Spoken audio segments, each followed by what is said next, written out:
شروع کرتا ہوں اللہ تعالیٰ کے نام سے جو بڑا مہربان نہایت رحم والا ہے۔ حضرت سمرہ رضی اللہ تعالیٰ عنہ سے روایت ہے کہ رسول اللہ صلی اللہ علیہ وآلہ وسلم نے ارشاد فرمایا کہ سفید کپڑے پہنا کرو، وہ زیادہ پاک صاف اور نفیس ہوتے ہیں، اور سفید کپڑوں ہی میں اپنے مردوں کو کفنایا کرو۔ حضرت عبداللہ بن عمر رضی اللہ تعالیٰ عنہ سے روایت ہے کہ رسول اللہ صلی اللہ علیہ وآلہ وسلم نے فرمایا کہ جو آدمی دنیا میں نمائش اور شہرت کے کپڑے پہنے گا اس کو اللہ تعالیٰ قیامت کے دن ذلت و رسوائی کے کپڑے پہنائے گا۔ تشریح: حدیث میں ثوب شہرت سے مراد وہ لباس ہے جو اپنی شوکت کی نمائش کے لیے اور لوگوں کی نظر میں بڑا بننے کے لیے پہنا جائے۔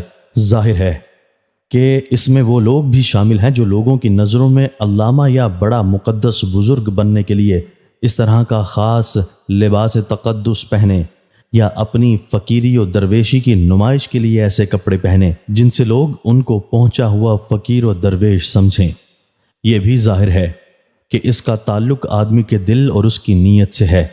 ایک ہی کپڑا اگر نمود و نمائش کے لیے اور اپنی بڑائی کے مظاہرہ کے لیے پہنا جائے تو گناہ اور اس حدیث کا مصداق ہوگا، اور وہی کپڑا اگر اس نیت کے بغیر پہنا جائے تو جائز اور بعض صورتوں میں موجب اجر و ثواب ہوگا۔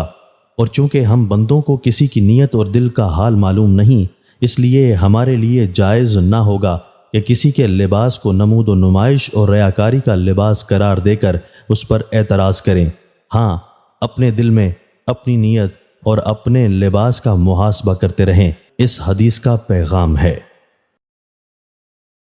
دوستو، اللہ تعالی ہمیں ان احادیث مبارکہ پر عمل کرنے اور اپنی زندگیوں کو سنوارنے کی توفیق عطا فرمائے۔